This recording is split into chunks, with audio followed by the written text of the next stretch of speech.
Muy bien, bienvenidos a esta mesa, ya la penúltima del día. Es una mesa que lleva por temática transparencia y otras obligaciones que han de cumplir los sistemas de alto riesgo.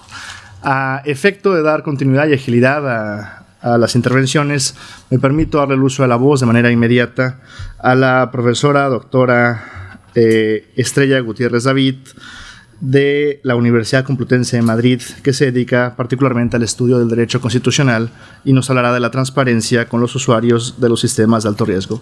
Doctora, la palabra es suya. Muchas gracias, moderador. Muchas gracias a los organizadores del Congreso y a la Universidad por invitarme una vez más a este evento tan tan interesante y tan apasionante. Bien, yo voy a hablar de la propuesta de reglamento de inteligencia artificial del artículo 13 que se refiere a la transparencia. Bien, por ir rápido y por cumplir con el tiempo que se nos ha asignado, son y 5, pues hay 20, tengo que acabar. Lo primero que diré es que la obligación de transparencia, en este caso técnica, está muy relacionada con la explicabilidad, pero mi gran sorpresa al leer el reglamento es que el término explicabilidad aparece más bien poco. Si no recuerdo mal, creo que en 2 ocasiones. Sí que es cierto que la transparencia en el reglamento se identifica con la interpretación que se puede dar al modelo. La primera cuestión que tengo que decir es que hay que diferenciar muy claramente entre 3 conceptos que son distintos desde el punto de vista técnico: la interpretabilidad de un modelo, la transparencia y la explicabilidad. Es decir, la interpretabilidad es cuán entendible es el modelo para el humano que va a trabajar con el modelo. Claro, dependerá de quién sea el humano. Si es un experto, pues su nivel de comprensión del modelo será sencillo. La transparencia, en realidad, es una característica que además puede ser descomponible. Es decir, podemos hablar de que el modelo es interpretable, tiene interpretabilidad desde el punto de vista de los elementos que lo componen, desde el punto de vista del modelo global, o incluso si el modelo es replicable, es decir, si dados estos datos, al utilizar otro modelo, el resultado es similar o parecido. Por tanto, la transparencia en ese sentido tendría esa función. Y luego la explicabilidad. La explicabilidad en realidad es una característica que nos permite abordar modelos que no son transparentes por sí mismos. Es decir, por ejemplo, una red neuronal, una máquina de soporte vectorial, un bosque aleatorio. Es decir, son modelos que, por ejemplo, la Autoridad de Protección de Datos y Acceso a la Información Pública en el Reino Unido y el Instituto Alan Turing clasifican de modelos de caja negra. Entonces, y claro, ¿qué ocurre con esos modelos? Pues que necesitan de técnicas complementarias de explicabilidad.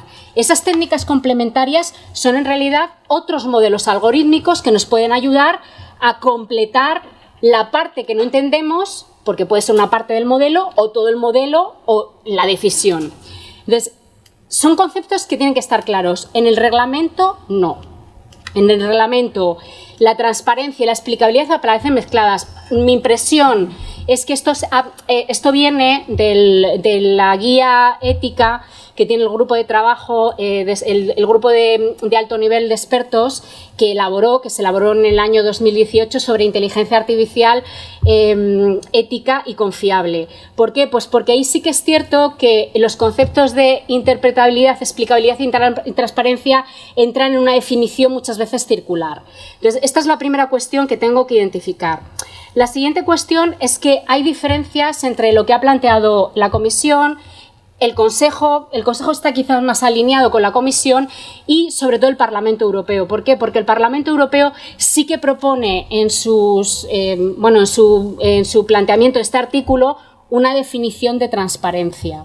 Sí que la propone, la definición.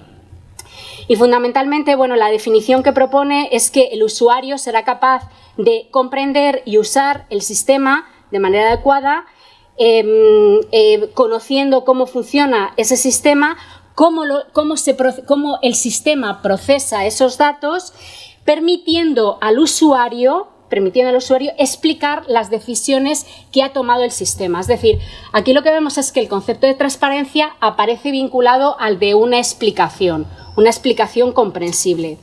Y además remite especialmente a un artículo 68C que también incorpora en la propia propuesta del Parlamento. Fundamentalmente, este artículo 68C que incorpora, fundamentalmente habla del derecho a una explicación, totalmente inspirado en el Reglamento de Protección de Datos, el derecho a una explicación. Está pensando fundamentalmente en una carencia que tiene el reglamento, y esa carencia es que se ha olvidado del destinatario de estos sistemas, que en el 99% de los casos somos personas de carne y hueso.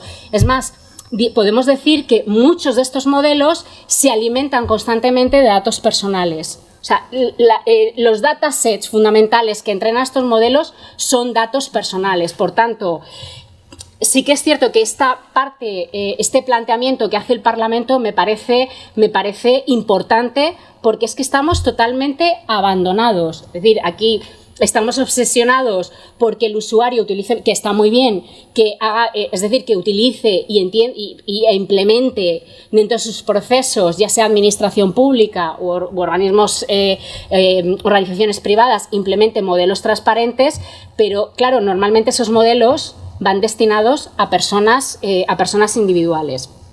5 minutos. Bien, ¿cuánto? 5 minutos, vale, perfecto. Siguiente consideración que tengo que hacer. Aparecen referidos también muchas veces términos dentro no solamente del artículo 13, sino también de la documentación técnica que desarrolla o implementa el artículo 13, que es el anexo 4 del reglamento. Términos como parámetros. Oiga, hay que explicar los parámetros, ya, pero es que el concepto de parámetro es un concepto técnico en inteligencia artificial. El uso que se le está dando, por ejemplo, en el anexo 4, cuando se habla de los parámetros de los modelos, no se sabe muy bien si se refiere al concepto técnico o a un concepto que utilizamos los juristas cuando nos referimos a modelos de inteligencia artificial. Y lo he visto en alguna norma, lo he visto, los franceses lo utilizan en su código de administración y relación con los ciudadanos, utiliza ese término cuando regula las decisiones en las que se implementan este tipo de modelos, utiliza el término parámetro. Pero los juristas, el legislador, cuando habla de parámetros está pensando en otra cosa, está pensando en la lógica que hay detrás del modelo. Por tanto, aquí tenemos otra cuestión. Y por último, por terminar en las diferencias, sí que, por ejemplo, el Consejo, cuando se habla de que se tiene, por ejemplo, en las instrucciones que se tienen que dar al usuario final para cumplimentar con esa transparencia, tiene que incluirse el nivel de precisión, solidez y ciberseguridad. Dice que al hablar de la precisión que creo que está mal traducida, en realidad se refiere al rendimiento. Cuando hablamos de precisión, nos referimos al rendimiento de un modelo. Cuán ajustado o cuán confiables pueden ser las predicciones, recomendaciones que haga el modelo, o la tasa de error que tiene. En la propuesta del Consejo hay que incluir en el nivel de precisión las métricas. Las métricas en la precisión se refiere a métricas de error, es decir, cómo vamos a evaluar el error que tiene el modelo. Y esto está incluido también. Y bueno, con respecto a también en la transparencia hay que incluir las medidas de vigilancia humana. Por terminar, especificaciones relativas a datos de entrada, información perteneciente a los conjuntos de entrenamiento, validación y testeo, en su caso. Y bueno, en principio, y por último, una adición que incorpora el Consejo, también el Parlamento, es que se expliquen, es decir, que el modelo incorpore instrucciones que expliquen, interpreten claramente los archivos de registro, los log. Es decir, que el usuario pueda entender, pueda interpretar bien cómo quedan registrados los eventos dentro del modelo. Es decir, por concluir en el tiempo, en fin, hay cuestiones que todavía no sé cómo quedará la cuestión final o la redacción final, pero todavía quedan bastantes cosinas que pulir. Muchas gracias.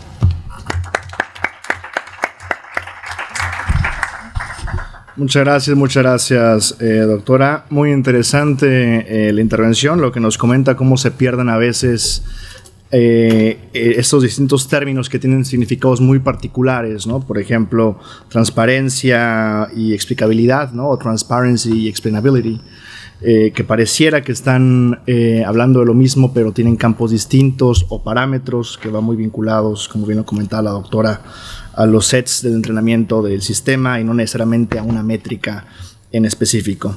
Y bueno, ahora toca darle el uso de la palabra a Guillermo Lascós. Él es investigador, doctor contratado de CIBER, de enfermedades raras, y él nos hablará de la supervisión humana del AI Act, cómo mantendremos el control sobre la inteligencia artificial. Estimado Guillermo, la palabra es tuya. Vale, muchas gracias. ¿Se escucha bien? Mira, Guillermo, sí, si no este. Mejor acá. A ver, aquí. Bueno, muchas gracias, moderador. Muchas gracias también a Lorenzo y Pere por la organización de este congreso y a la Universidad de Valencia, que tengo la fortuna de que es la segunda vez este año que la visito y estoy siempre encantado. Quizás os preguntéis, si habéis leído el artículo 14 que habla de vigilancia humana, quizás os preguntéis por qué este chico habla de supervisión, por qué habla de control. Bueno, es simplemente porque soy muy terco, no me gusta la traducción y dentro de un par de años ya habré claudicado y hablaré de vigilancia humana. Pero bueno, hasta entonces seguimos así. Lo primero, que es la inclusión de esta supervisión, de esta vigilancia. Muy modesto, que ha hecho la tesis doctoral sobre esto. Ah, vale. Bueno, eso también. Gracias, Lorenzo. Antes de nada, pues bueno, la verdad es que la inclusión de la supervisión humana o de la vigilancia humana dentro del Artificial Intelligence Act no es ninguna sorpresa. A nivel europeo e internacional existe un amplio consenso dentro de todos los documentos políticos sobre regulación de inteligencia artificial que ha habido. Existe un amplio consenso en la necesidad de que las regulaciones incluyan o establezcan mecanismos referidos o que permitan la supervisión humana de estos sistemas. Y no obstante, y a pesar de este consenso a nivel internacional que existe, lo que pasa es que cuando observamos cómo han funcionado esos mecanismos de gobernanza basados en la supervisión humana que se refieren a toma de decisiones compartida con sistemas automatizados, lo cierto es que han fracasado. Ahí me hago un poco de autobombo del último artículo que publiqué junto a Paul de Hert de Computer Law and Security Review. Si os interesa el análisis de cómo el artículo 22 del reglamento ha supuesto un cierto fracaso en este sentido. Y bueno, por lo tanto, lo esencial aquí es ver cómo el Artificial Intelligence Act ha cogido ese consenso sobre que hay que incluir la supervisión humana dentro de la regulación de la inteligencia artificial y cómo la ha traducido digamos a la letra pequeña, cómo ha cogido eso y ha dicho vamos a implementar esto en una regulación concreta. Un mapa general de cómo entender la inclusión de la supervisión humana dentro del artículo 14, ¿no? El artículo 14 lo que dice en su primer parágrafo es: los sistemas de inteligencia artificial de alto riesgo, estamos hablando de sistemas de alto riesgo, se diseñarán y desarrollarán de modo que puedan ser vigilados de manera efectiva por personas físicas durante el periodo que estén en uso.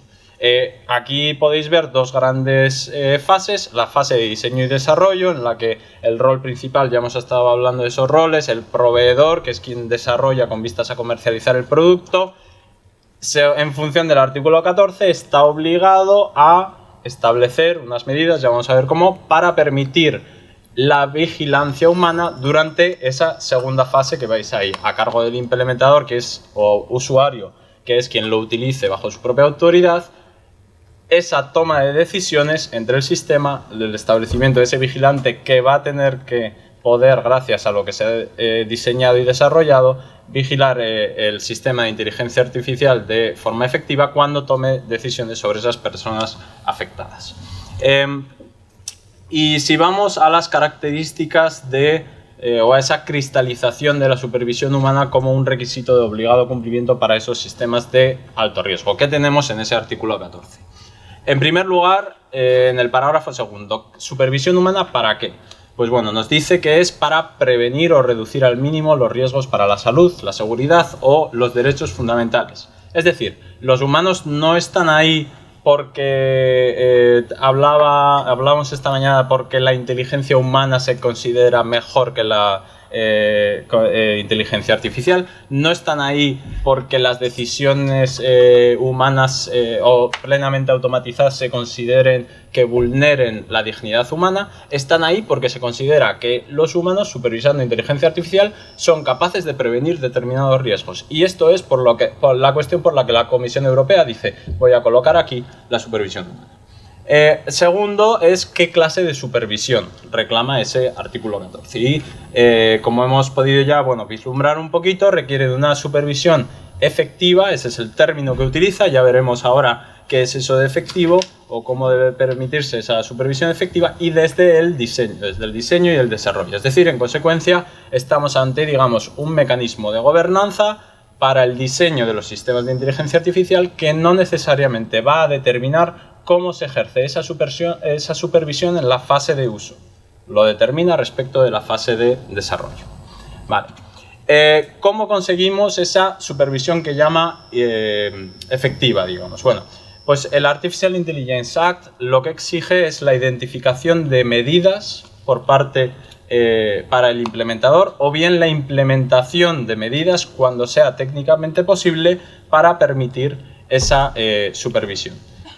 ¿Y qué objetivo tiene que tener? Pues entre otros, que podéis encontrar en el párrafo tercero de ese artículo 14, comprender e interpretar correctamente los resultados del sistema, es decir, medidas que estén dirigidas a que los vigilantes humanos comprendan e interpreten correctamente el sistema, a decidir cuándo no tienen que usar ese sistema e incluso a detenerlo en el caso de que sea necesario.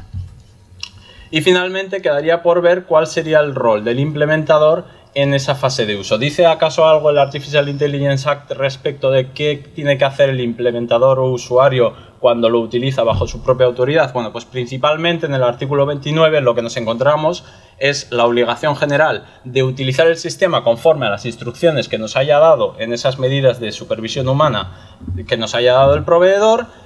Y no obstante, incluye una cláusula específica respecto de la vigilancia humana. Dice el párrafo segundo de ese artículo 29, sobre estas medidas en particular, que esta obligación debe entenderse sin perjuicio de otras obligaciones normativas de la Unión de los Estados miembros. Pensemos, por ejemplo, normas basadas en la supervisión humana, artículo 22 del Reglamento de Protección de Datos, que de alguna manera determina cómo tienes que usar un sistema de inteligencia artificial. Y añade, así como a la discrecionalidad del implementador para organizar sus recursos y actividades. Esto puede dar mucho margen interpretativo que puede ser interesante en el futuro.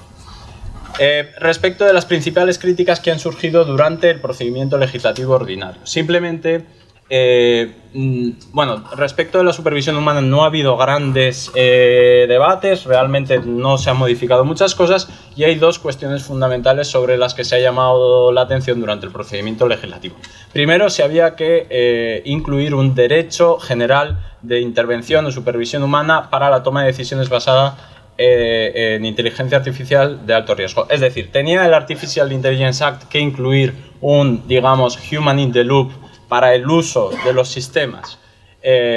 Por un lado, tenemos que la regulación actual, como he señalado al principio, ha sido un poco un fracaso y en este sentido necesitamos nuevas normas para la fase de uso que estén mejor determinadas. Pero por otro lado, el Artificial Intelligence Act tiene, por así decirlo, un alcance tan amplio que es difícil que establecer una norma de uso genérica para todos los contextos de uso posibles en los que podamos hacer uso de la inteligencia artificial.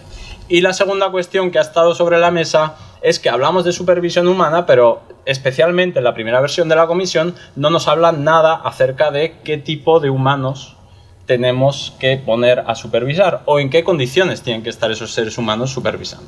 Y en este sentido es interesante que se haya incluido como obligación del implementador que esa supervisión sea realizada por personas competentes, formadas en el uso de inteligencia artificial y con autoridad para modificar las decisiones de ese sistema de alto riesgo. Y entonces, como Lorenzo nos había pedido que preparásemos las ponencias pensando un poco en que todos somos expertos y expertas, quería terminar un poco lanzando al aire los retos que pienso que va a tener la implementación de esta supervisión humana dentro del Artificial Intelligence. El primero es preguntarnos si realmente es posible que los humanos cumplan con ese objetivo normativo de reducir los riesgos de la inteligencia artificial. ¿Es esto posible? Aquí hay, para mí, dos caras de la misma moneda dentro del debate. Por un lado, hay muchos documentos, mucha doctrina hablando de la inteligencia humana es superior porque esto lo hace todo genial y tal cual. Si a mí me piden que haga las cuentas de la comida que hemos tenido hoy, pido por favor que hagáis caso a una calculadora y no a lo que yo habría calculado. Las loas genéricas a la inteligencia humana es lo mejor, no creo que nos lleven a ningún lado. Y por otro lado tenemos otra vertiente que dice, no, es que los sistemas de inteligencia artificial dentro de poco superarán a los humanos. Bueno, pues entonces nos podemos sentar todos en el sofá y esperamos que la inteligencia artificial nos haga todas las tareas y ya está. Creo que hay margen para pensar que los humanos tenemos, dentro del contexto social y cultural, tenemos la suficiente valía como para determinar que en algo podremos aportar cosas. Se trata de dotarnos de evidencias respecto de qué es lo que hacemos bien los humanos y en ese sentido qué riesgos podemos prevenir y qué riesgos no podemos prevenir. Y en este sentido me parecen muy interesantes los entornos controlados de prueba para la inteligencia artificial. Os dejo aquí un pequeño análisis que hemos hecho desde el grupo de Citizen8, que somos un grupo de frikis en privacidad y protección de datos, sobre el Regulatory Sandbox que ha aprobado España con su Real Decreto 817/2023. Pero bueno, me parece esto, los entornos controlados de pruebas me parecen muy interesantes para avanzar en una supervisión humana basada en la evidencia. Y ya para ir terminando, la pregunta es si es necesario un human in the loop para asegurar una supervisión humana. Si nos fijamos en los avances de la tecnología, en realidad vamos viendo que paulatinamente la importancia del ser humano dentro de cada decisión de todo contexto va reduciendo gradualmente esa importancia. El Artificial Intelligence Act para mí tiene una cosa muy positiva, que es que no parece imponer un human in the loop sí o sí, o una determinada forma de supervisión concreta que haya de llevarse a cabo.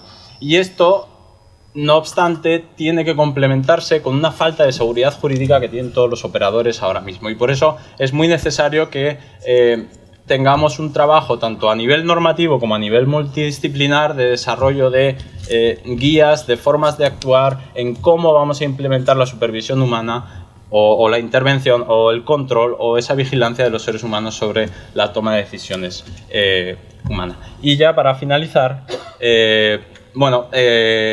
tenía una reflexión final. Probablemente habéis escuchado hablar de este concepto de la inteligencia artificial centrada en el ser humano, ¿no? Habitualmente este concepto, que no ha tenido repercusión dentro del Artificial Intelligence Act, pero que sí venía en todos los documentos de la Unión Europea, hace referencia a esa necesidad de atender de forma proactiva a las necesidades y preferencias humanas en diferentes contextos. Se vincula habitualmente la inteligencia artificial centrada en el ser humano con la supervisión humana como una vertiente, digamos, procedimental, como una vertiente reactiva para la prevención de esos riesgos que provoque.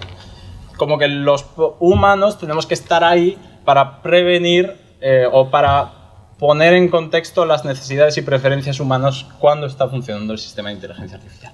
Y la pregunta que yo me quería hacer es si el propio mecanismo de supervisión humana está atendiendo de forma proactiva a las necesidades y preferencias humanas. Es decir, cuando regulamos la supervisión humana estamos pensando en, digamos, la jueza, en el médico, en la policía, a la que le toque supervisar un sistema de inteligencia artificial durante 8 horas de su jornada laboral, bueno, 7,5 horas, ¿no? Hemos quedado.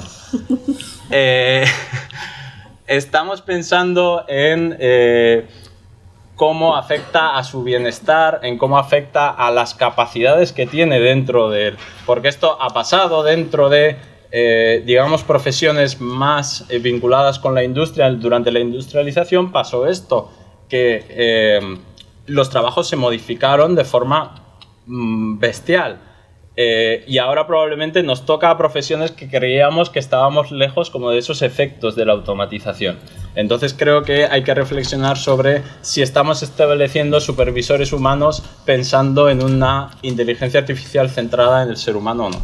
Y ya con esto termino. Muchísimas gracias por vuestra atención. Muchas gracias, Guillermo. Sin duda alguna, muy interesante y provocadora exposición, particularmente pues con un tema que yo considero que va a dar mucho de qué hablar en los próximos años, que son las sandboxes de regulación, y también pues repensar si esta noción de human in the loop realmente nos dará más seguridad o es una falsa percepción de mayor seguridad a sistemas tan complejos. Y bueno, la siguiente exposición estará a cargo de la profesora Ana Aba Catoira, y ella es profesora de Derecho Constitucional en la Universidad de La Coruña, y su ponencia se intitula La precisión y solidez de los sistemas de alto riesgo. Profesora, la palabra es suya. Muy bien, pues muchas gracias. Bueno, en primer lugar, pues agradecer, como es lógico, a la organización y a la dirección del Congreso pues su amable invitación para estar hoy aquí pues compartiendo con todos ustedes este tiempo, ¿no? Como bien ha dicho el moderador, pues me corresponde hacer algunas cosas. ¿Sí? ¿Ahora? ¿Se me oye? A ver, dele un... Sí, mejor. Un poco más. Vale. Pues digo que me corresponde, como ha dicho el moderador, hacer algunas consideraciones sobre los requisitos o las obligaciones de precisión y solidez exigidas en la propuesta de reglamento a los temas de inteligencia artificial de alto riesgo. Como ya se ha indicado en las ponencias de intervenciones anteriores, la mayor parte de la propuesta de reglamento sobre inteligencia artificial regula estos sistemas de alto riesgo, ¿no?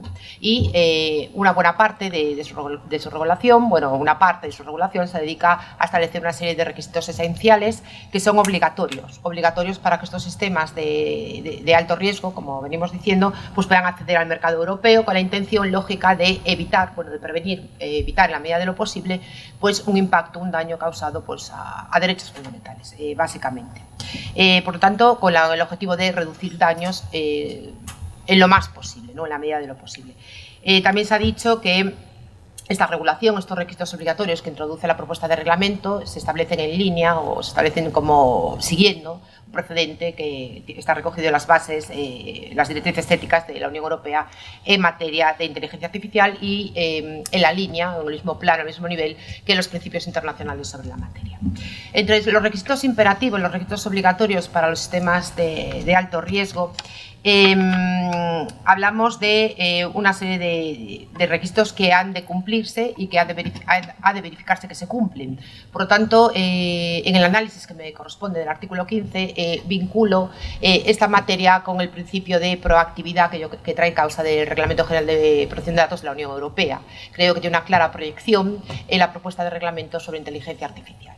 El principio proactivo, no solo cumplir, sino estar en condiciones de demostrar que se cumple, creo que subyace o está presente o atraviesa la regulación contenida en el artículo 15, que es el artículo del precepto donde se introducen esos requisitos. No son solo la precisión y la solidez, sino también que es la ciberseguridad de la que se ocupará el próximo ponente en esta mesa. Y cuando hablo de proactividad, yo creo que también estos requisitos hay que conectarlos con el cumplimiento normativo. Cumplimiento normativo que también nos lleva a otro elemento que lo introduzco en el análisis del artículo 15, que es la colaboración público-privada.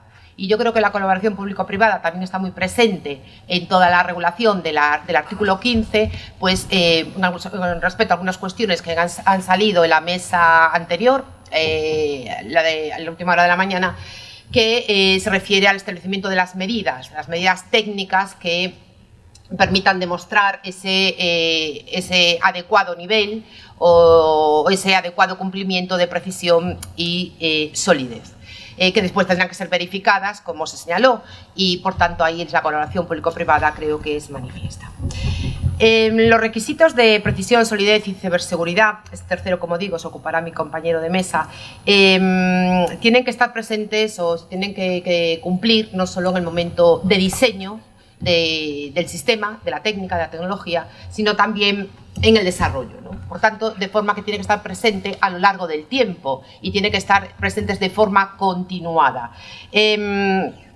Y esto en relación pues, con lo que decía antes, ¿no? Que tiene que haber una permanencia de cumplimiento o acreditar que se cumple durante todo el ciclo de vida del sistema. Por tanto, no es cumplir en un momento inicial el requisito, sino que es mantener el cumplimiento y estar en condiciones de demostrar que se cumple durante todo ese ciclo. Son obligaciones técnicas y por lo tanto requieren también, como se me da tiempo de ir después, pues que haya una preparación técnica adecuada, o bueno, ha salido respecto a otros aspectos antes, ¿no? A quien nos dirigimos cuando establecemos obligaciones en la norma europea. De lo que he dicho, pues me gustaría destacar dos ideas básicas: diseño y desarrollo, el nivel adecuado en el diseño y en el desarrollo, y el funcionamiento consistente durante todo el ciclo de vida.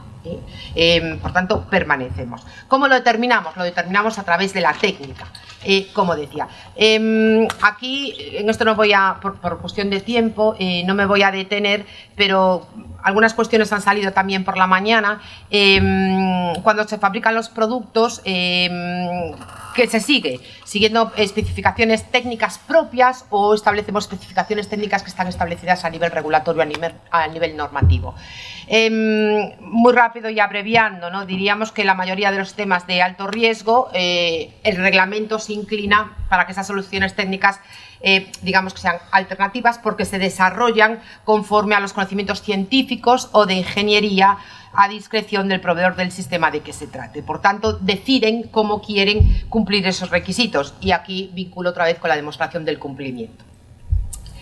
En materia de controles del cumplimiento, de la adecuación necesaria o del nivel adecuado de cumplimiento de requisitos de precisión y de rigidez o de precisión y solidez, hacía antes referencia a la colaboración público-privada porque por un lado tenemos la posibilidad de la autoevaluación, pero que será un tercero independiente quien evalúe cómo sea autoevaluado, ¿no? Por tanto, ahí de nuevo entraría ese principio al que hago referencia.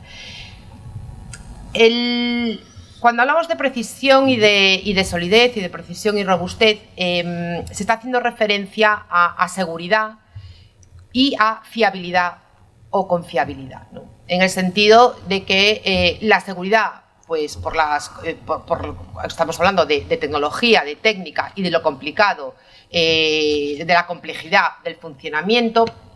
A lo mejor la seguridad, pues posiblemente no podemos asegurarla, valga la redundancia, al 100%, pero lo que hay que buscar es que el sistema sea fiable, sea confiable, porque si no, no será utilizado, ¿no? Y en relación con esa confiabilidad, las herramientas o los sistemas de alto riesgo de inteligencia artificial deben generar respuestas justas, respuestas robustas y respuestas precisas, que es lo que hace que las respuestas inteligentes, las soluciones que nos pueden dar los sistemas de inteligencia artificial sean realmente confiables en un entorno real, en el entorno en el que tienen que resolver, en el entorno en el que tienen que responder, en el entorno en el que esperamos la sociedad que confiamos o que vamos a confiar en inteligencia artificial que nos resuelva, que nos ayude. Por tanto, creo que hay que tener en cuenta o hay que relacionar esa precisión y esa robustez con esta cuestión. Pero sucede que muchos de los procesos se vienen, estos procesos digamos que de acreditación o de cumplimiento de estos requisitos a los que me estoy refiriendo, se realizan solo desde una perspectiva técnica, con datos disponibles que realmente en muchas ocasiones son datos escasos, datos sesgados o datos de poca calidad.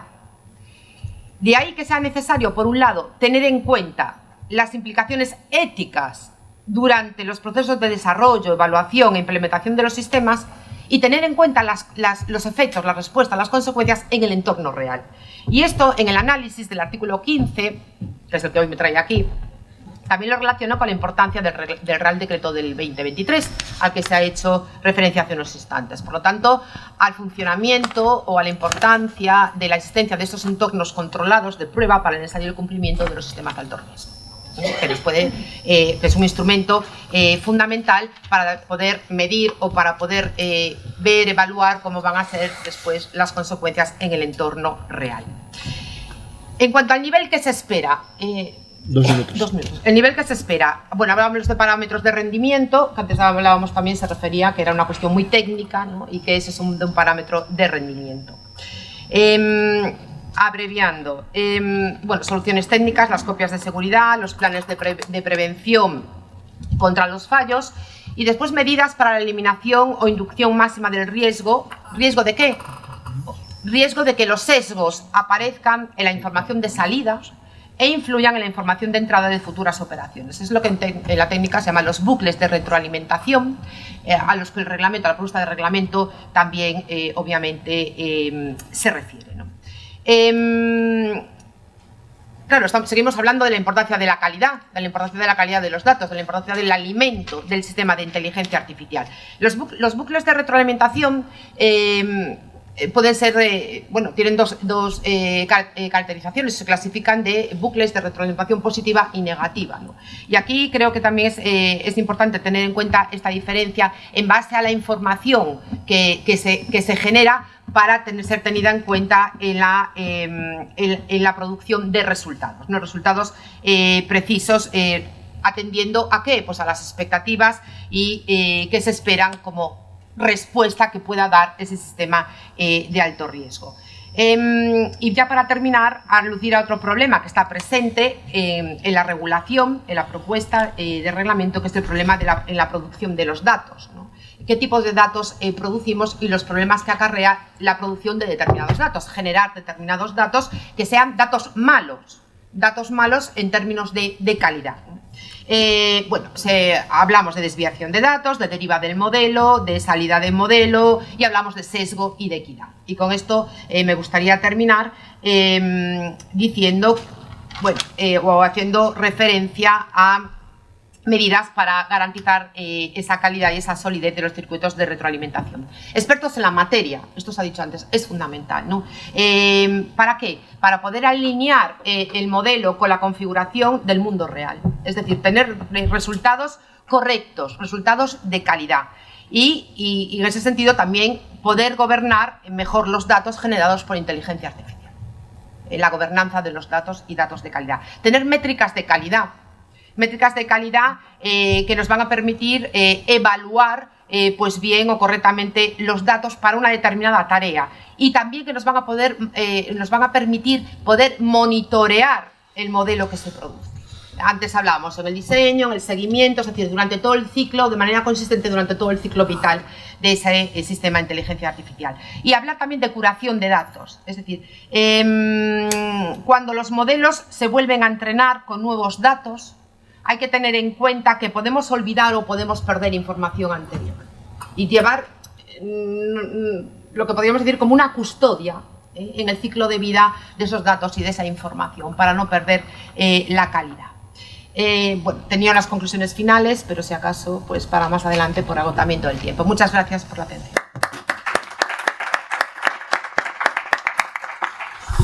Muchas gracias, profesora Catoira. Sin duda alguna muy interesante y refrescante ver esta nueva concepción de proactividad como principio dentro del campo de regulación de inteligencia artificial.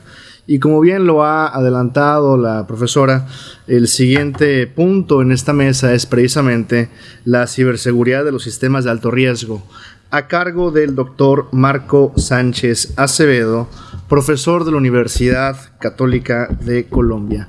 La palabra es suya, doctor. Muchas gracias, Mauricio. Muchas gracias a todos los compañeros de mesa. Un saludo muy especial al profesor Lorenzo Cotino, que nos invita siempre a estos eventos. Desde hace ya bastantes años participo de la Universidad de Valencia, de donde soy egresado como doctor precisamente en tecnologías, con la tesis doctoral La Buena Administración Pública Electrónica. He visto que cada vez que los ponentes anteriores han presentado, ustedes se interesan mucho ¿por qué? Por las presentaciones, porque hay que intentar llevar un registro, ¿verdad? Es decir, alguna presentación, alguna lectura adicional. Si quieren, antes de que inicie, para que luego no tengamos, le pueden tomar a este código rápidamente, por favor, 30 segundos, 10 segundos. Ya lo distribuiremos. ¿No lo han hecho? Mira, ya con uno que lo haga ya lo puede distribuir a los demás. ¿Ya lo tienen? ¿Sí? Listo, bueno. Bueno, pues iniciamos. Ahí, tan fácil así como entrar a su teléfono es eso, ¿verdad? ¿Qué se encontró usted, profesor?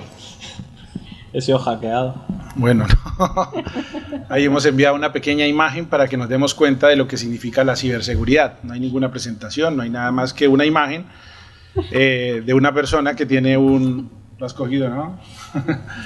Que tiene un teclado en la mano como si fuera un arma.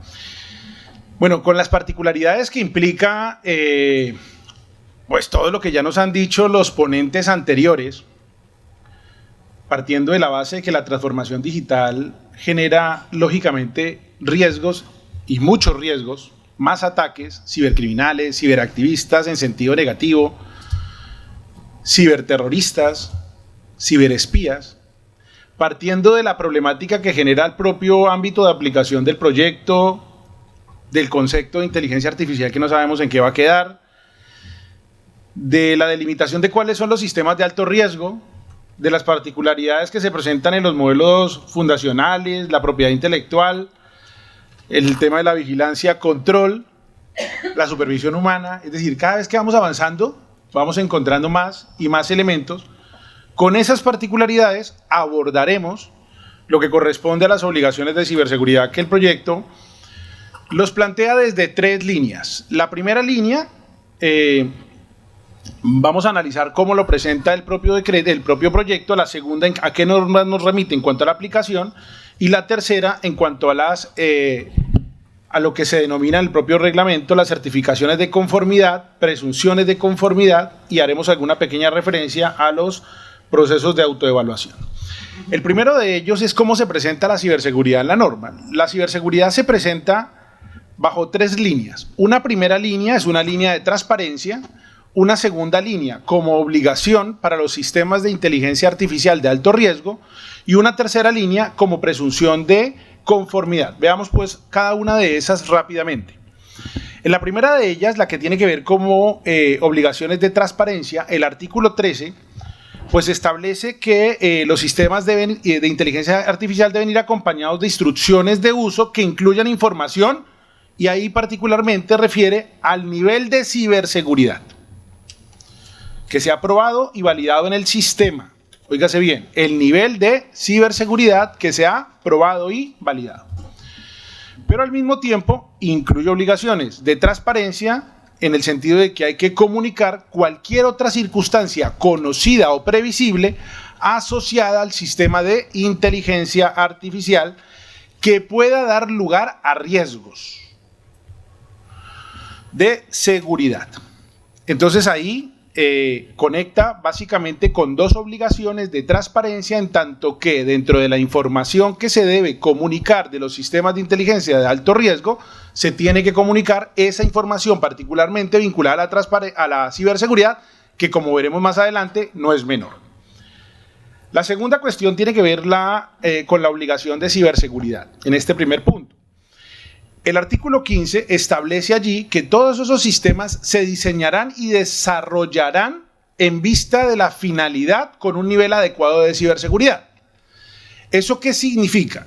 Que incorpora el principio de seguridad por defecto. Desde el inicio de los procesos tiene que incorporarse la planeación, el modelamiento, la ejecución, el control. Tiene que diseñarse elementos que permitan dar seguridad.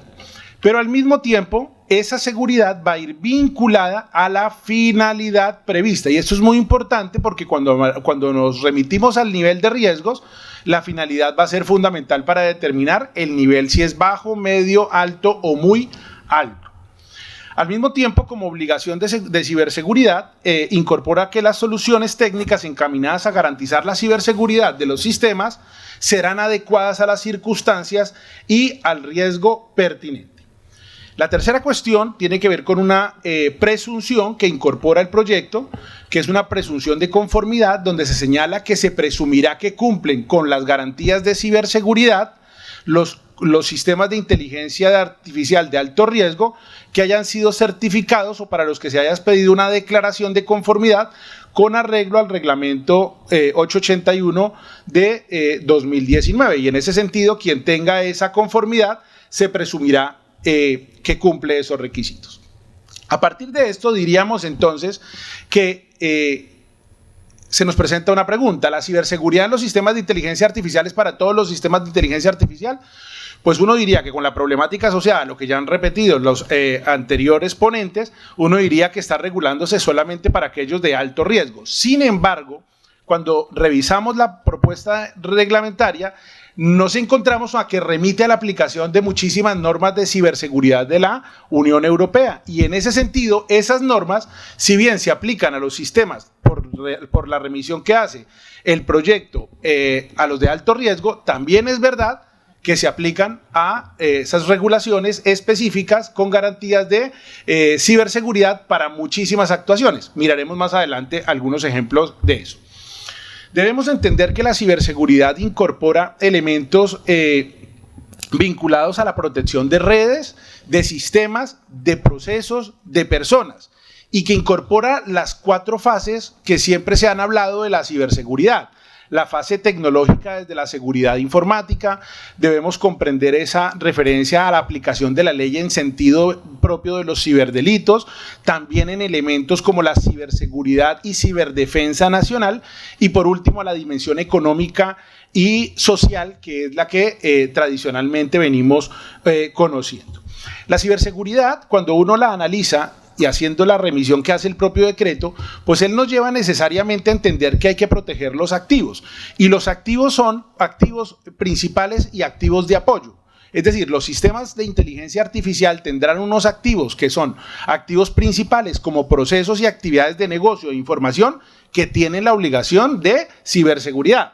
Pero al mismo tiempo, activos de apoyo como el hardware, el software, la red, las personas, los sitios, los portales, que involucran igualmente obligaciones de ciberseguridad.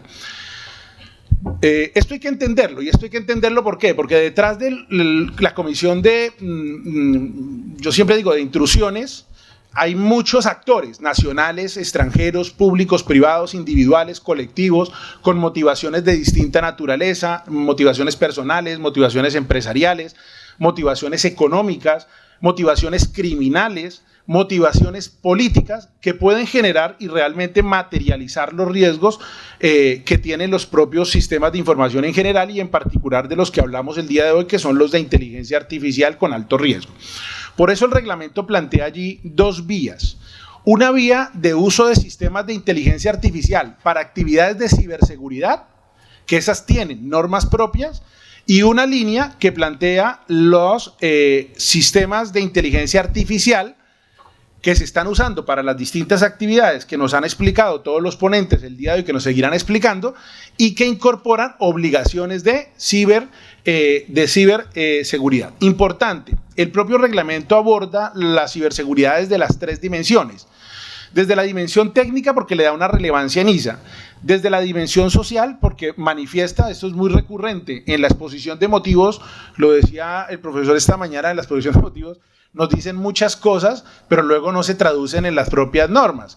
Pero en esa fundamentación, en esa parte teórica, pues sí, efectivamente hay una preocupación social, porque un asunto de esta naturaleza puede afectar a ciudadanos, a empresas y a gobiernos. Y desde el punto de vista jurídico también lo enfrenta porque pues plantea de alguna manera una derivación a las normas. A pesar de ser insuficiente la derivación a las normas de ciberseguridad, plantea la materialización de riesgos porque estos pues ponen en juego lógicamente los derechos de los ciudadanos. ¿A qué normas nos remite? Vale. Era para que se despertaran allí. ¿A qué normas nos remite ¿A qué normas nos remite el reglamento? Pues básicamente nos remite a la aplicación de la directiva NIS 2, a la directiva 2555, al reglamento sobre ciberseguridad, nos está remitiendo pues a las certificaciones, a los esquemas nacionales de certificación en ciberseguridad, al conjunto completo de disposiciones técnicas, normas, procedimientos, desarrollos que tienen las autoridades nacionales para la garantía de ciberseguridad. Nos está remitiendo igualmente a unas obligaciones que uno podría analizar y de pronto podría sacarle provecho. Por ejemplo, artículo 47 del reglamento 881 del 2019, que plantea programas de trabajo evolutivo de la Unión que incluyan productos, servicios o procesos de tecnología en temas de ciberseguridad. Uno podría con base en esta disposición pues tener un sistema de inteligencia artificial allí catalogado de alto riesgo con una certificación de seguridad independiente, es decir, una vía para poder tener una certificación de ciberseguridad independiente a sistemas de alto riesgo. Podría irse por la vía del artículo 47, plantea la derivación a los certificados de ciberseguridad a partir de los distintos niveles de ciberseguridad. Entonces, nivel básico, sustancial y elevado. De la revisión inicial que vamos haciendo en la investigación, entendemos que el nivel en el que debe estar esta no debe ser el nivel básico o sustancial, a pesar de que nos deriva la aplicación del todo, sino que particularmente los de alto riesgo, catalogados como de alto riesgo en la propia norma, pues se deriven a la aplicación de obligaciones derivadas de certificaciones de ciberseguridad de nivel elevado por precisamente, ahora, sin perjuicio de que pueda analizarse, que puedan haber obligaciones de menor nivel. Rápidamente, una situación que evidenciamos allí, precisamente que en la remisión que se hace al reglamento en torno a la ciberseguridad, los estándares técnicos siempre van asociados a voluntariedad, y la pregunta es, ¿esto debe ser voluntario? Pues la propia norma dice que salvo que se disponga otra cosa en el derecho de la Unión de los Estados miembros, consideramos que sí debería haber allí como una insistencia en que realmente debe garantizarse, más allá del derivar a la aplicación de las normas, que cuando llegamos a las normas, algunas de esas normas técnicas, quizás muchas son voluntarias, probablemente sí necesitaríamos allí una vinculación de obligatoriedad directa en cuanto a unos estándares mínimos. Detrás de esto nos está derivando la aplicación de estándares como el de la ISO 27000, como el del ISM3, como el de la NIS. Para gusto en los colores, cada uno de esos tiene unos niveles de madurez que mide unas y otras cosas. En el ámbito de las administraciones públicas, que es particularmente allí donde hemos insistido, entendemos que deben existir normas muy directas de cumplimiento de obligaciones técnicas de cara a los desarrollos de inteligencia artificial que sean usados por autoridades públicas. Rápidamente resaltamos en torno a la vinculación importancia que se le da a la Agencia de la Unión Europea ENISA para que aborde cualquier problema emergente en el mercado de la Unión en torno a la ciberseguridad, y que colaborará con el Comité Europeo de Inteligencia Artificial. Esto por disposición del artículo 56, apartados 2, letra B, se incorporó en las enmiendas del mes de junio. Y con las salvedades que se planteó la profesora Galleta esta mañana en torno a los sistemas de inteligencia artificial de alto riesgo implementados por autoridades públicas, también es verdad que se deriva a la aplicación de normas de uso de tecnologías por parte de las autoridades públicas de manera genérica. En el caso, por ejemplo, de España, artículo 2 de la Ley 40 y las demás normas que pues no voy a entrar aquí a señalar. Y por último, no menos importante, la vinculación que hay con sectores críticos, servicios esenciales, infraestructuras críticas y servicios esenciales, que se incorporan allí con las últimas enmiendas. Vamos a ver cómo queda esto. Unas obligaciones muy importantes en temas de ciberseguridad para todos estos sectores. Quiere decir ello que si se involucran los infraestructuras críticas, servicios esenciales y demás, la lista de alto riesgo pues se ampliaría muchísimo. Yo también estoy de acuerdo con que probablemente son más de los que a veces nos imaginamos después de todas esas listas que nos envían a señalar. Bueno, rápidamente, eso que durante todo el proceso de tramitación del proyecto ha estado presente la ciberseguridad, pero no con normas propias directas, sino sencillamente derivándonos a la aplicación de las normas ya existentes en el derecho de la Unión. Muchas gracias.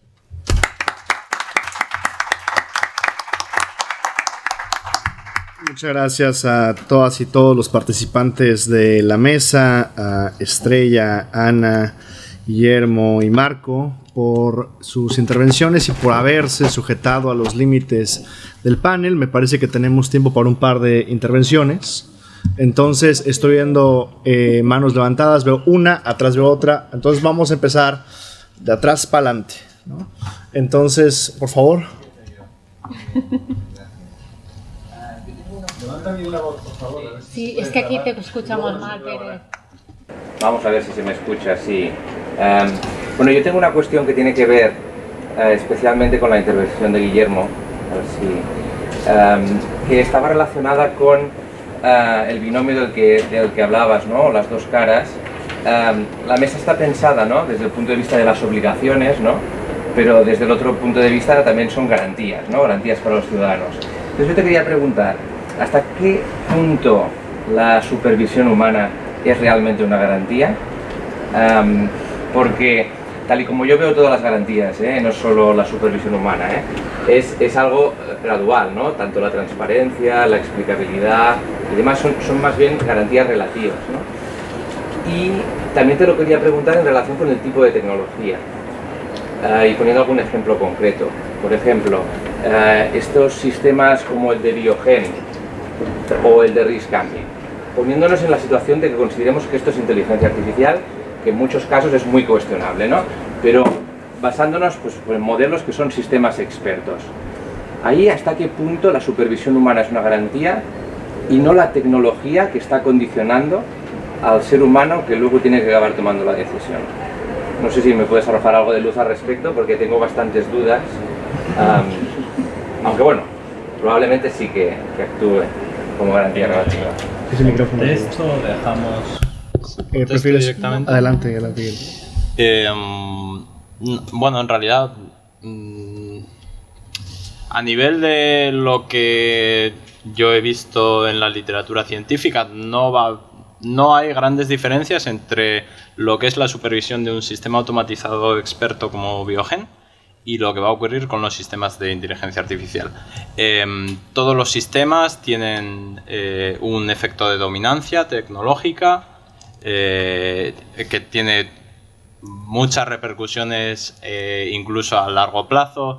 Hace poco desde la Universidad de Deusto, Elena Matute y una doctoranda suya, que siento no acordarme de su nombre, han publicado, han verificado cómo los sesgos que introduce un sistema de inteligencia artificial sobre un ser humano, incluso cuando tú le quitas al ser humano el sistema automatizado, sigue cometiendo los errores que aprendió de la máquina. Entonces, bueno, por hilar toda esta reflexión con tu pregunta en particular, yo sigo viendo el mismo problema que veía con el resto de regulaciones que exigen una supervisión humana, que es que cuando lo hacemos en abstracto, yo no tengo nada claro que eso sea una garantía. Porque en Biogen, con la publicación del informe de éticas, lo vimos muy claramente, que realmente lo único que estaban haciendo los agentes era, en su caso, subir la graduación del riesgo, nunca bajarlo, porque hacen una práctica como puede ser la práctica de la medicina defensiva. Es decir, yo nunca voy a hacer algo que me perjudique respecto de mi posición. Y eso es un problema. Y me parece interesante discutir cómo podemos evitar... Bueno, hay efectos que sabemos que no podemos evitar, pero yo por eso aludo mucho a esto de la supervisión humana basada en la evidencia. Es decir, tenemos que probar en contextos concretos, y cuando saquemos un sistema de inteligencia artificial, y a mí por eso me parece que esta supervisión humana que introduce el Artificial Intelligence Act es interesante, porque le exige al proveedor probar que efectivamente ese sistema funciona para lo que dice que funciona y que puede ser supervisado. Entonces va a obligar a los proveedores a testar no únicamente en abstracto tu precisión, sino en contextos humanos en los que tú puedas demostrar que la supervisión que tú introduces está funcionando para lo que debe funcionar. A mí eso me parece lo interesante de todo esto. Que después vaya a funcionar, pues yo viendo los antecedentes no tengo muchas esperanzas, pero... Muchas gracias, Guillermo, muy interesante. Hay una segunda pregunta. Adelante, caballero. Gracias al ponente. Muy brevemente, es una preocupación o reflexión que nos surge con dos de las manifestaciones que han hecho los ponentes, una de la ciberseguridad, y todas tienen que ver con lo mismo, es decir, la inteligencia artificial es muy complejo, están solo estudiando eso y es inabarcable. Pero hablando del sector público completo, lo que a mí me preocupa más, veo que el nivel de madurez en ciberseguridad de nuestras administraciones y todo el sector público, en fin, yo los datos que conozco no son precisamente alentadores y ahí lo dejo. Claro, eso por un lado. Y por otro lado, lo que se ha hecho la referencia, que estoy toda la mañana queriendo intervenir sobre el tema, que era sobre la gobernanza. Yo creo que no sé si nos estamos pasando de frenada, ir hacia un no se sabe dónde, porque hay que ir. Y yo la verdad es que sí que en mi administración estoy impulsando un proceso de la gobernanza del dato, paso previo necesario a otras cosas, porque voy buscando por ahí, hay mucho. Entonces yo no sé si es que yo soy el más torpe de la clase, pero es que me preocupa mucho que las administraciones no estén dando, porque yo soy modesto, yo no soy tecnólogo, falta sería tener un claro modelo de gobernanza de datos, sobre todo por lo de la calidad de datos que se ha hablado y de las garantías también. Con esa reflexión no sé si puedo aportar a todos los profesores. No sé si Ava o Estrella quisieran comentar algo. A mí del tema del dato, la gobernanza del dato, voy a dar un dato verificado. En el grupo de trabajo donde estoy de estos temas, aplicado, es decir, a licitaciones en el sector de la salud, 80 pliegos analizados, más o menos. Lo que sí que puedo decir es que en ningún lado, salvo un contrato, salvo uno, me he encontrado algo que se parezca a gobernanza del dato, algo. Y bueno, por supuesto, todas estas cuestiones de explicabilidad, de transparencia, etcétera, de métricas de error para evaluar la precisión, pues puedo decir a lo mejor 2 o 3 contratos. Pero es que aparte, yo no tengo tan claro de que esté definido lo que es la gobernanza del dato. En otro tema, en un tema que he tenido que asesorar, no tenía que ver con esto, pero sí que utilizaban ciertas técnicas de analítica, de clasificación de riesgo de empleados públicos que pueden estar en situaciones de corrupción. Claro, en fin, cuando iba a escarbar a ver dónde había gobernanza, en este caso de tratamiento de datos personales, esquemas de gobernanza, en sistemas de intercambio de información bancaria, en fin, no había nada. Claro, es que prácticamente las recomendaciones ha habido que construirlo desde cero, porque no hay nada. Es decir, esto a nivel de administración pública, aquí en España, ¿eh? Entonces sí que por fuera, por ejemplo en Italia sí que he visto algunas licitaciones que, en fin, que afinan un poquito más. Y me he limitado al sector salud, que en principio, según el reglamento de inteligencia artificial, al ser licitaciones como son in-house, se aplican dentro de la administración. El reglamento específico que aplica a dispositivos médicos excluye en su artículo 5 precisamente a los desarrollos in-house de un certificado de conformidad. Y por aplicación del artículo 6 del reglamento de inteligencia artificial, al no cumplir el segundo requisito, se quedarían fuera. Caramba, yo es que estoy viendo que se están licitando cosas un poquillo peligrosas, no sé. Y conectando con lo que decía Guillermo, claro, ahí donde está la supervisión humana en un médico que tiene una lista de espera que no puede y le dan un sistema, mira, detección del cáncer, clasificación de emergencias, usted va a quirófano, usted se queda en su casa que no tiene nada. Ya está. Sí. Ava, creo que querías comentar algo. Bueno, si recuerdas, dije que tenía unas conclusiones. En las conclusiones, en las conclusiones pues iba el tema de la formación humana, ¿no? Bueno, en esto y en toda la vida, que a veces pues, lo que se dice que siempre haces la casa por el tejado, ¿no? No tenemos recursos humanos preparados en buena medida, ¿no? Entonces, incluso a mí me pasa, ¿no? O sea, te pierdes con... son cuestiones súper técnicas, ¿no?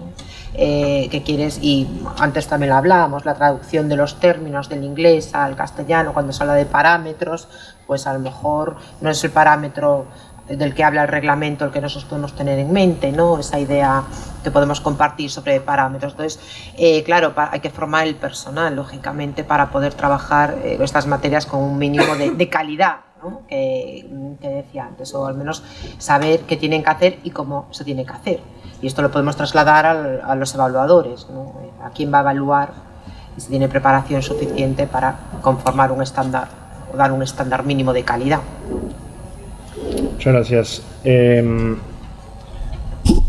No sé si quisieras redondear algo, Marco.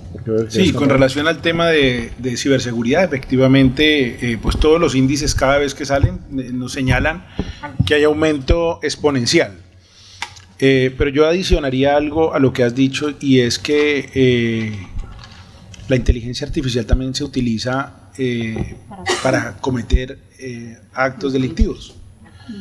Y en ese sentido, pues no debaten tanto como nosotros. Ellos materializan más, van al grano, y como consecuencia de ello, pues probablemente podemos ir un poco más atrás.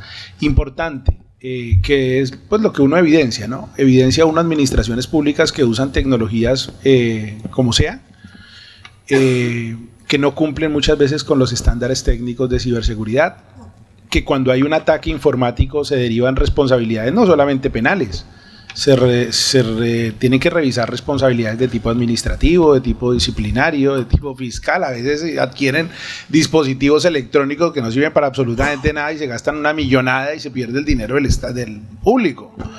¿Vale? Entonces, ahí estamos fallando. Probablemente ahí en los próximos años tiene que haber es decir, tiene que insistirse mucho en el tema del control y la vigilancia de autoridades públicas que usan tecnologías y las responsabilidades que se derivan por el mal uso de tecnologías, responsabilidades de distinta naturaleza, no solamente penales, que también, sino responsabilidades de otra naturaleza. Muchas gracias. Pues quedan dos preguntas. Me atrevería a sugerir que se hicieran juntas y las pudiéramos deshogar. Yo tengo muchas, no sé si... Bueno. Vamos con las múltiples preguntas de Lorenzo. Hacerlo desde aquí, pues, si no, luego no se graban y a veces sí que se echan en falta los que lo ven en vídeo, no sé si se oirá.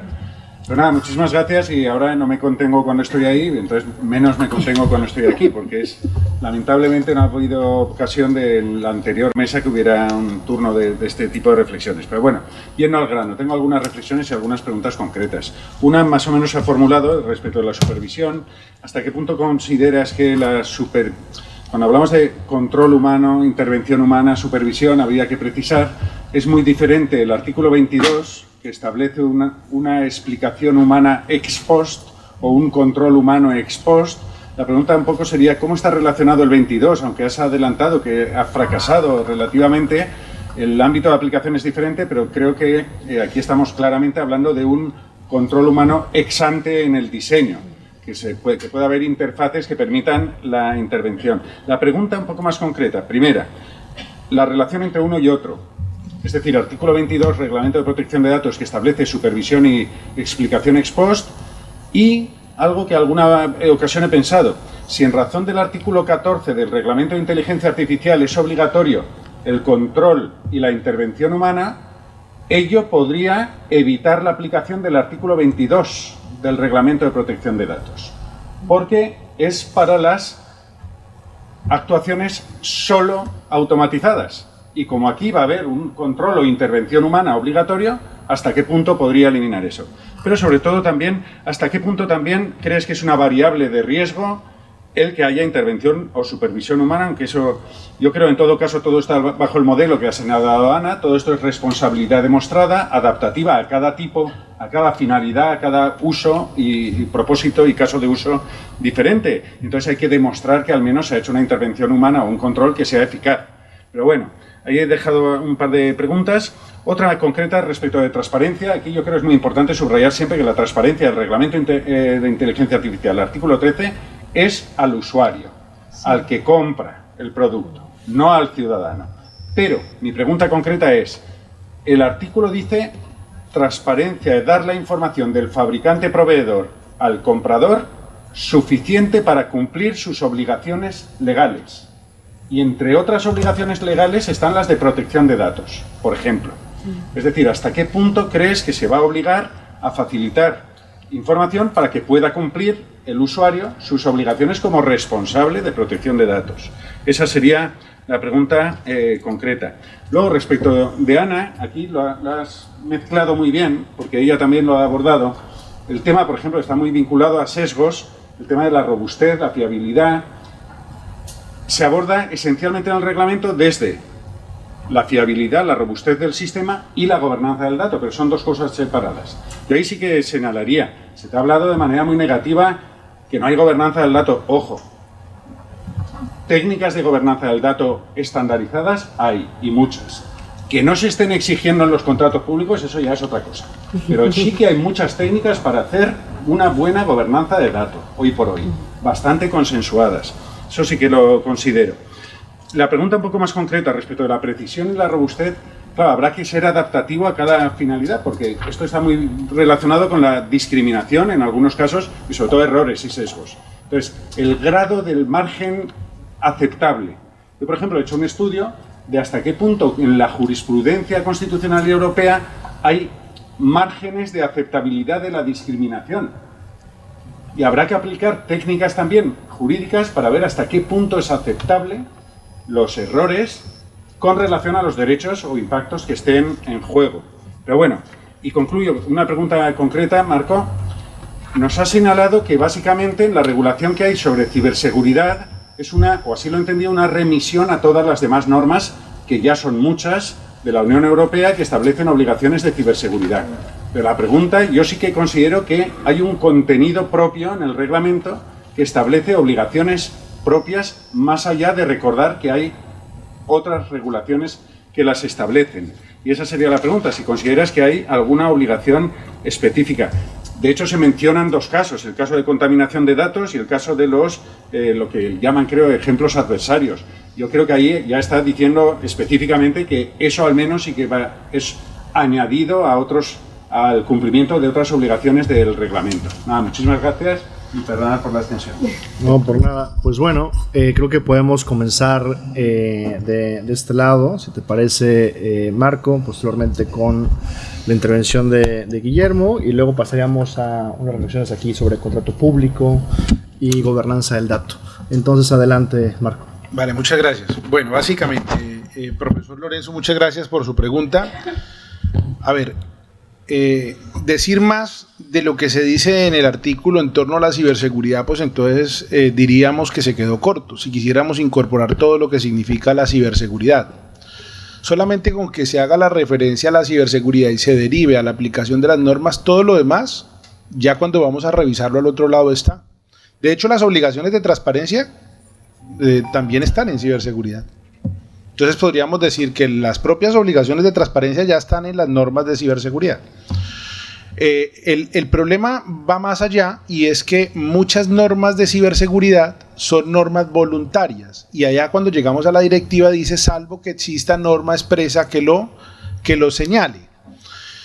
Y entonces la pregunta es, para todos los sistemas de inteligencia artificial ¿se debe aplicar, por ejemplo, la declaración de conformidad? Pues dígalo expresamente y quítele lo demás al artículo y ya está.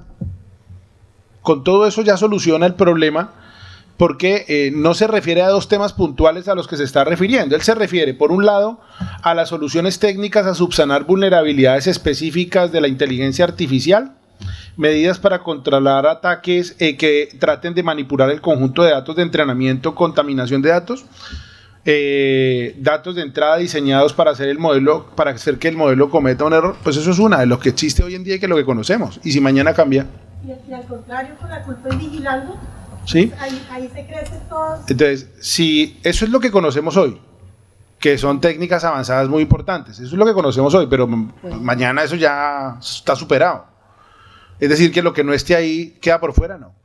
Está arriba. ¿En dónde? En la cláusula general que dice debe garantizar la ciberseguridad. Yo creo que la clave del reglamento de la propuesta debería ser decir, oiga, mire, y usted además en estos sistemas de inteligencia artificial debe contar con certificado de conformidad. Punto, ya está. Entonces ahí ya enlaza directamente con la norma de las certificaciones de conformidad que tienen, hombre, solamente la aplicación de una norma, por ejemplo, como la NIS, tiene más de 175 controles técnicos directos, donde uno puede llegar a ir a coger con lista en mano, venga, control de esto, pam, cumplió o no cumplió, tal, listo. Pero claro, ahí queda pues como la medio interpretación. Claro, si uno quiere ser muy benevolente en la interpretación, pues dice, sí, estamos hablando de sistemas de alto riesgo y aquí si vas arriba a la exposición de motivos, ahí estaban diciendo qué tal, ¿sí? Pero pues eso genera ahí una situación de debate que creemos que debería eliminarse porque son sistemas de alto riesgo. Y si está diciendo que son sistemas de alto riesgo porque cumplen unas características, pues el nivel de seguridad digital, de ciberseguridad, debe ser un nivel de ciberseguridad adecuado. Y lo adecuado probablemente termine siendo un nivel bastante importante con la acreditación de elementos de tipo técnico. Muchas gracias, Marco. Guillermo, adelante. Vale, voy a tratar de ser breve y muy concreto, especialmente respecto de la relación de la supervisión humana en el AI Act con el 22.3 del reglamento, que exige esa intervención humana ex post, después de la toma de la decisión totalmente automatizada, y también con la eventual evitabilidad de la aplicación del artículo 22, porque como exige una supervisión humana, ¿acaso no estamos siempre ante decisiones que no están totalmente automatizadas? Si nos fijamos en el propio artículo 14, la cosa es que dice: las medidas mencionadas en el apartado 3, esto es de las medidas que tiene que poner en aplicación el proveedor, permitirán que las personas a quienes se encomiende la vigilancia humana puedan, en función de las circunstancias, entender por completo las capacidades, interpretar correctamente la información de salida, decidir en cualquier situación concreta no utilizar. No lo está imponiendo en todos los casos, parece algo como abierto. Y además, si vamos al artículo 29, dice expresamente respecto de las obligaciones del usuario que lo va a poner en marcha, que deben entenderse todas estas medidas que tiene que obedecer el usuario que le ha puesto el proveedor, deben entenderse sin perjuicio de la aplicación de las normas de la Unión Europea o de los Estados miembros que puedan afectar a esa fase de uso. Es decir, para mí, punto primero, no está exigiendo una supervisión humana que vaya a evitar necesariamente que se tomen decisiones totalmente automatizadas. Está exigiendo que los sistemas puedan entenderse, que puedan interpretarse, que puedan detenerse en función de las circunstancias. Pero no está evitando en todo caso esa aplicabilidad o esa toma de decisiones totalmente automatizada.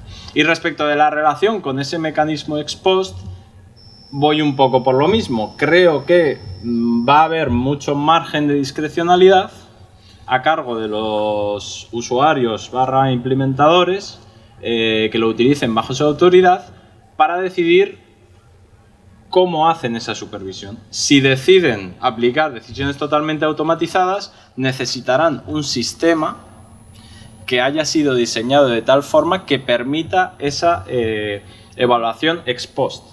Si sin embargo lo que quieren es un sistema de inteligencia artificial que le permita no tomar decisiones totalmente automatizadas, cumpliendo o evitando la aplicabilidad directa del artículo 22, necesitarán un sistema que haya sido diseñado específicamente para eso. Creo que va a ir por ahí, pero creo que vamos a necesitar bastantes guías para enterarnos. Muchas gracias. Estrella. Sí, gracias. Profesor Coutinho, no sé si entendí bien su pregunta. Se refiere a si el requisito de transparencia que prevé el artículo 13, en tanto y cuando se cumpla, me permite estar cumpliendo con otra normativa, por ejemplo la de protección de datos. A ver, lo que dice la Comisión Europea, al menos en la propuesta que hace la Comisión Europea, es que la transparencia, es decir, el nivel de transparencia, serán los adecuados para que el usuario y el proveedor cumpla con las obligaciones oportunas previstas en el capítulo 3 de este título, no con otras normas, no hace referencia a otras normas. Es precisamente en la adición que quiere meter el Parlamento Europeo donde sí que se dice, oiga, primero defina usted lo que entendemos transparencia, pero pensando más en los destinatarios de estos sistemas, es decir, en los ciudadanos. Y además, digamos, la redacción que se le ha dado a ese artículo 68C, que es una adición que propone, es el derecho a una explicación individual en la toma de decisiones, que en su fórmula de redacción tiene mucho eco, hace eco del artículo 22. Pero además, que no lo dije por falta de tiempo, añade que, bueno, que esta explicación que se le dé a los ciudadanos o a los destinatarios podrá verse excepcionada por el derecho de la Unión o por el derecho nacional cuando, y aquí ya quiero decir, las técnicas de ponderación nos van a poner los pelos como escarpias. Lo digo porque, claro, esto lo va a tener que decidir quien implemente el modelo. Dice, cuando el derecho de la Unión o el de los Estados miembros establezcan en su normativa una excepción a esa explicación, siempre y cuando respete el contenido esencial de los derechos fundamentales y de las libertades y sea necesaria y proporcionada. Vamos, jurisprudencia pura y dura del Tribunal de Justicia de la Unión Europea, aquí en España, etc. Yo cada vez que me he tenido que enfrentar a que, es decir, cuando he tenido que explicar en algunos proyectos, no, oiga, usted tiene que hacer una evaluación de necesidad y proporcionalidad, que por ejemplo el Comité Europeo de Protección de Datos tiene una guía de 80 páginas para cada requisito que es tremenda. Es decir, que es esa tarea de ponderación normalmente la hace el juez. Lo va a hacer esto digamos, el que diseñe el modelo y el implementador del modelo. En fin, por eso digo que creo que, y por supuesto no menciona la propuesta del Parlamento nada de garantías, porque cada vez, por ejemplo, el reglamento en el artículo 6, cuando habla de que cuando la base de legitimación del tratamiento sea cumplimiento de una misión de interés público, lo que dice, oiga, muy bien, la ley que defina, que atribuye la competencia a quien tenga obligaciones de cumplir una misión de interés público, que normalmente está pensando en las administraciones, esa ley identificará categorías de datos, sujetos afectados y además las garantías. Por aquí no veo las garantías en la propuesta del Parlamento, que siendo mejor que lo que plantea la Comisión. Sin embargo, bueno, pues tiene ahí, se nota que falta un poquito de trabajo. No sé si he sido capaz de responder. Sí, no, en referencia a los sesgos y a la discriminación. Sí, el margen, sí. Bueno, cuando estamos hablando de precisión y de solidez, lo que hablamos son de garantías de calidad, ¿no? De garantías de calidad que son las que hacen que al final, a la postre, que el sistema sea realmente un sistema fiable y un sistema seguro. La preocupación por la confiabilidad nos lleva a hablar de datos, de la necesidad de contar o de trabajar con datos de calidad. Y aquí creo que son fundamentales las técnicas de entrenamiento, del modelo para garantizar que se está, es decir, que no se convierte en una fuente de discriminación. El margen, claro, o la importancia de la calidad, o cuánta calidad, o cuánta posible discriminación. Bueno, la posible discriminación, margen de discriminación en principio no debería existir, no debería haber, pero sí va a haber, porque van a haber sesgos y van a haber errores inevitables, ¿no? Y eso creo que es algo que hay que tener presente, pero en relación con eso, yo creo que ahí es fundamental el seguimiento de ese ciclo vital del que hablamos, para poder estar a tiempo de intervenir o incluso de cerrar o de cortar el proceso para que no se materialice o para mitigarlo en la medida de lo posible, ¿no? Digamos que el riesgo cero no existe. No sé, cuando hablamos de datos de calidad, datos exactos, completos, que representen o que mapeen que representen, ¿no? a mayor número de personas. Por ejemplo, una organización X realmente lo que va, o los datos que va a introducir, pues no sé, una entidad financiera, por ejemplo, son datos de su clientela. Entonces está excluyendo un montón de datos. ¿Va a sesgar? Pues posiblemente. Entonces, el margen, yo creo que para cada caso concreto habrá que estar, o sea, pura casuística al final, ¿no? Dependiendo, pues esto, pues de la finalidad, el uso, el contexto y pura casuística, ¿no? Y ahí creo que entra otra vez el principio, o cobra importancia o significado, el principio de proactividad. El cumplimiento que tiene que estar, actuar pues de forma con esa responsabilidad proactiva que le hace estar al momento y al seguimiento de cada caso, ¿no? Pues muy bien, muchas gracias. ¿Tenemos una pausa y café o para otra pregunta más? Sí, igual que tenemos bajo, no sé si habrá que hacer cola para el café, entiendo que sí. Correcto. Pero hay más cosas que Veo que quedan un par de preguntas. Ha sido una mesa espectacular. Creo que en el café será un muy buen formato para discutirlas tete a tete. Y bueno, ha sido excelente. Muchas gracias y felicidades a todos. Gracias.